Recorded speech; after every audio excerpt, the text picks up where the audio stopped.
now that you've started your journey, you may or may not have hired an attorney yet. However, even in the beginning, you're going to start to notice that there's questions that come up like, what is the notice to heirs? What's a notice to creditors? What are letters of administration? And why am I getting so many calls? And when do I contact the heirs and beneficiaries? And how do I know who all the creditors are out there? And so today we're going to talk about those things, answer some of those questions, and share experiences of people like yourself and what they found in the process. I was just sharing about a client, Edith, that she was a sole beneficiary and she thought she could do the probate on her own. She thought it'd be easy. And so she started the process, but quickly realized that she wasn't confident in what she was doing. And she reached out and contacted an attorney who then was able to step in and help her through this process, relieving her of that anxiety of making a mistake. And she had good reason for a little anxiety, right? She did, because, she started the process, but then she didn't realize that there were other notices that needed to be happening and just the process, the timelines and all that. So, Edith felt really good when she had this expert attorney to help her through each one of the processes that need to happen with a probate. And what she also discovered, as I recall, was that had she continued forward, she would have been really behind when she got in front of the courts again, because she wasn't aware of notices in the timelines of when they need to be sent out and how they need to be structured. And she wasn't aware of who even to contact. So sometimes we think we know what to do, especially like you're saying, someone that's by themselves and doesn't feel like they're going to affect anybody else. But there's lots of rules and timelines that if they're not aware of that, can have negative repercussions to them. And that's one of the big questions that a lot of people have. Why am I getting so many calls? And that process that her attorney had her follow, which is notice of the death and notice of the probate. Well, when that notice goes out, it's public information, right? That's right. So there's a notice to beneficiaries, to heirs, to give them time for it to be collected and to be known. And it depends on state by state, but it's usually about 4 months. So there's a long period of time for that to be uncovered. And there's also notices that have to go out if there are actions that are going to be taken. That's right. So all of those notices are what trigger some interest for people to call. And you're going to, if you haven't gotten those calls, be prepared. You probably will. Yeah. And I think one of the things that comes up most often, and it's funny when we first heard NOPA and people are like, what is, we get in our acronyms, like, what is that, right? But really it's the ability, like when you go to sell a house, and the process is formal to protect the estate, but it also serves a purpose to really have transparent communication with beneficiaries. It fosters trust in the process so people understand what's going on, because the process takes a while, and people that aren't in it doing the work you're doing, they're like, where's my money? Is it settled or done? And so again, it's a way to let people know we're making it through the process. But again, that is one of the things comes up a lot is when you're going to sell a house. There's a purpose for all of those notices. So Edith went through her issue. We had another client that once the notices were served, one of the things that will happen is there'll be a search on the property, and some unknown liens oftentimes pop up.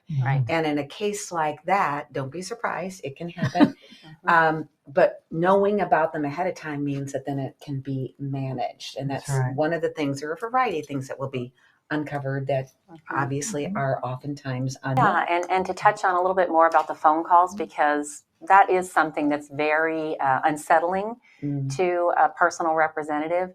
The people that are calling are investors that are representing themselves. They want to purchase the property.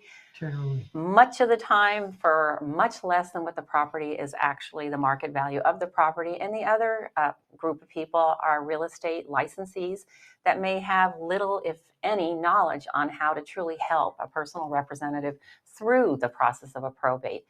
So, it's always a surprise when the clients are sharing how many calls they get, and some of them are aggressive.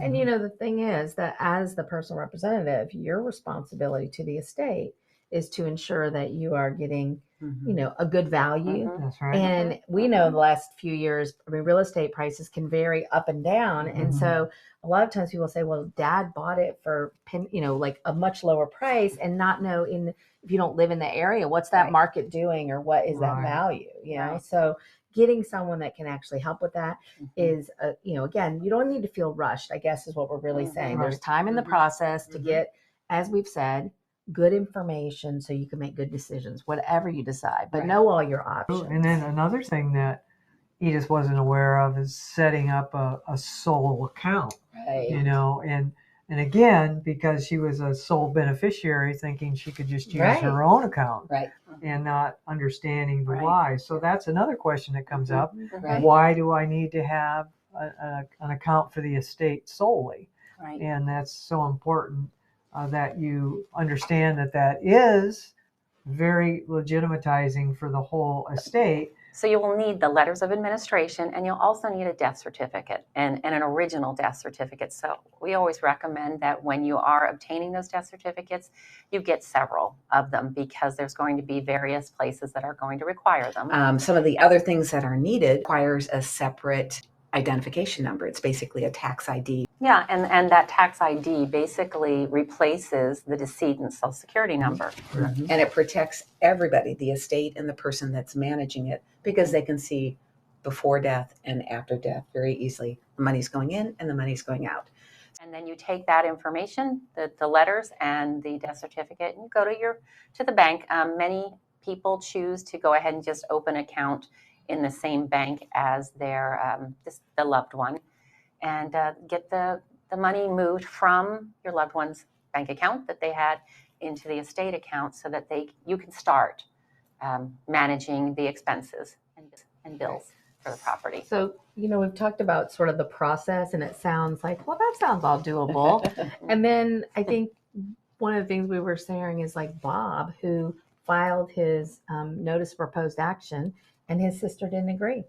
And so all of a sudden, you know, it went to a judge, but it was 60 days or more that had to wait. And Bob was worried about losing the family home. I mean, the mortgage needs to get paid, the expenses, and he didn't have the money to do it, and risked kind of going into foreclosure. And so being able to have, you know, trusted real estate advisors to even help navigate with the mortgage company, it's those complexities that that come up that you want and value that team, right? Because those are the things where you go, okay, well, I'm following everything. And it's just like Edith, right?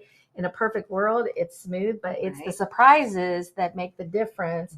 Whereas we always say it's the last 100 feet, right? It's like the last 100 feet of like, oh yeah, I could do 90%. Well, that last pit is all really important. So, yeah, in the case of Bob, also that once he had a team to help him with the property, contact the lender, you know, stop the whole foreclosure process, so that he could get the court approval and then move on with the sale of the property that could then be distributed to him and his sister. Take advantage of the people on your team. You know, we talk about our intention being one of them, that you don't need to go it alone. So take advantage of the people on your team to check in with, like you would any other advisor, maybe your doctor or whatever, if you had a medical issue, to say, you know, is this a good choice, or would this be better? Or can you help me with some options on this choice, before feeling like Cindy said here, it's not a time rush thing. You know, really feel comfortable that you have accurate information to make the best choice.